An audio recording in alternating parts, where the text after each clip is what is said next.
When we're thinking about the macroeconomy, it's really important that we think about the way that funds move about between the various economic actors. And a useful model to use when we think about this is the circular flow of income, which demonstrates the way that the funds are exchanged for resources within the economy. What we're going to do in this video is we're going to start with a very simple economic model where we're making lots of assumptions, and then gradually we're going to add on other economic actors to try and make a more realistic picture. So we're going to start with a simple model of the economy with only two economic actors functioning. So the two basic economic actors that we're going to begin by considering are the households, which exist within the economy, and the firms within an economy. So what we'll do is we'll think about the transactions which are taking place here.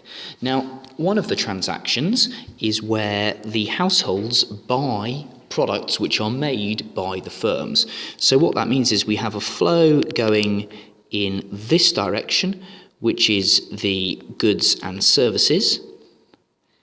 So the goods and the services move from the firms to the household, and in exchange for those goods and services, the households spend money which goes to the firms. So we've got the expenditure on goods and services which moves back in the other direction. So that's one transaction which is taking place. What, of course, is going on at the same time is that firms aren't able to produce goods and services in isolation. They need factors of production. So the factors of production are supplied by the households.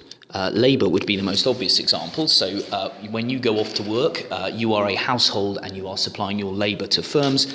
And in exchange for that labour, there is then a flow of funds back the other way, which we refer to as the factor payments. And again, the most obvious example of these would be wages, although technically rent and profits would also be considered a movement in that direction as well.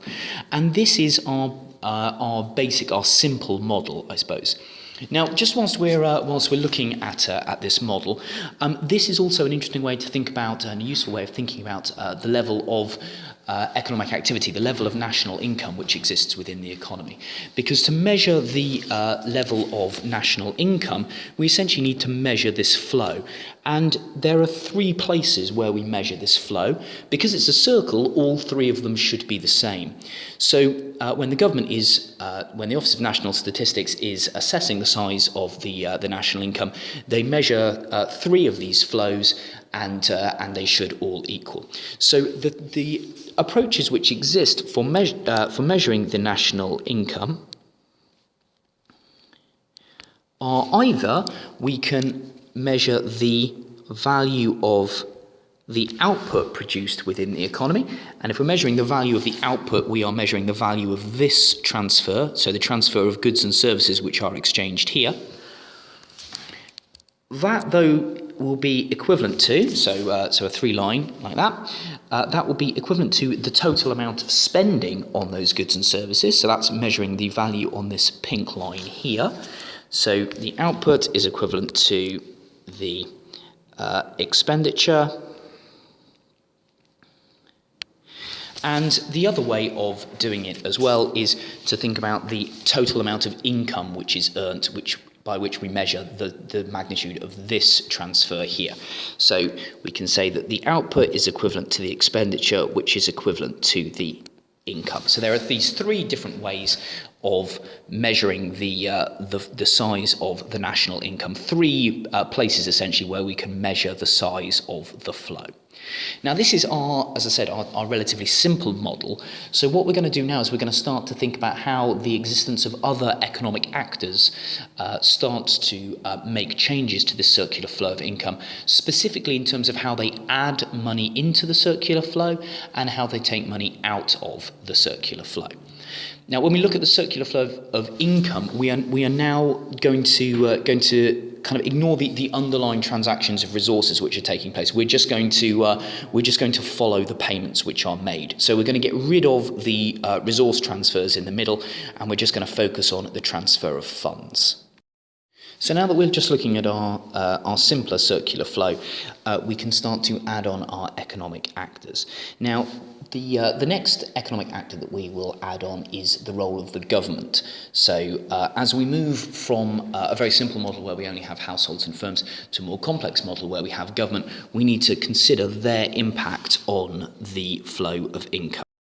So what role does the government play within our economy? Well, on the one hand, the government will take money out of our circular flow, and they will do this in the form of taxation. So out of our circular flow, we have funds which go to the government in the form of taxation.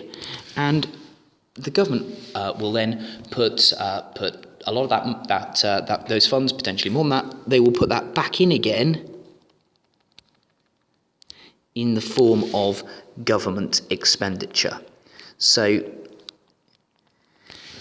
there is a kind of an extra loop here, which essentially goes is where the government takes money out of the circular flow in the form of taxation. So that's income tax and corporation tax and the various other forms of taxation which exist. And then government expenditure occurs, and some of this money goes back into the circular flow of income again. So that's one economic actor loop that we think about. The next one is where we take away the assumption of a closed economy. So far, all of these economic actors have existed within the same economy. So if we open up our understanding, we start thinking about our interactions with the global economy through trade, that gives us another economic actor that we need to think about. So when we start thinking about our interactions with the rest of the world, we have the same sort of process going on.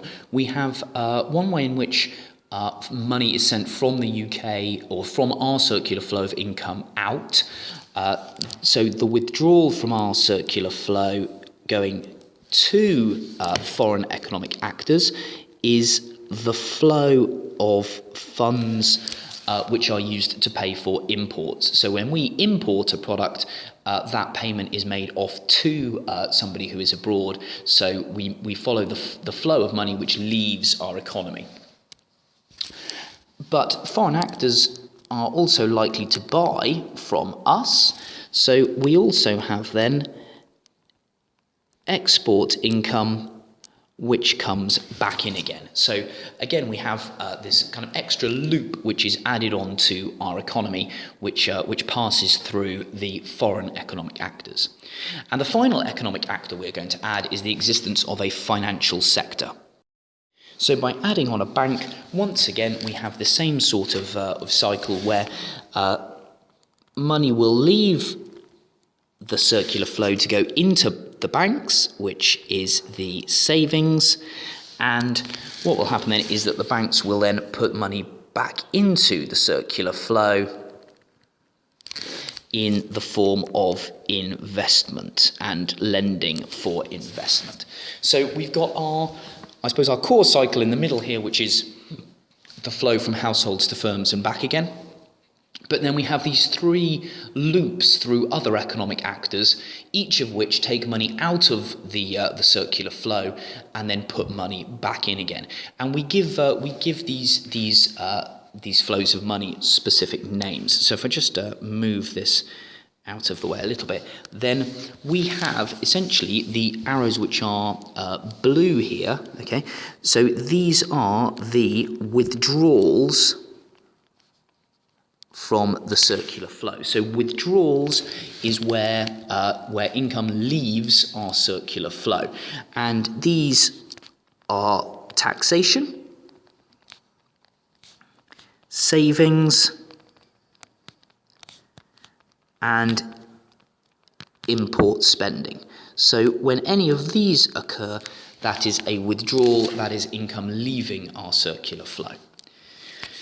The green arrows represent funds which are going back in again, and we refer to these as injections. So injections into our circular flow is where we have money coming back in again, and these all have a matching pair. So in exchange for taxation, we get government expenditure. Well, it's important to remember that's not necessarily the same amount. The government doesn't necessarily have to spend everything it receives in taxation. It can spend more or less than that. The corresponding injection to go with the savings is investment. That's the one that occurs as a result of the financial sector. And the final one is the injection into the circular flow as a result of our exports. And those things all together make up our circular flow of income. So the important thing to remember with this is that you've got the main circular flow, which is the one that's cycling around in the middle here. So this is the main flow of income from households to firms as the payments are made for goods and services and factor payments. But then we've got these three different economic actors, each of which withdraw some income from the circular flow and then inject some back in again in another form. And if you think about this movement, then that will give you a much greater appreciation of what is going on within the macroeconomy.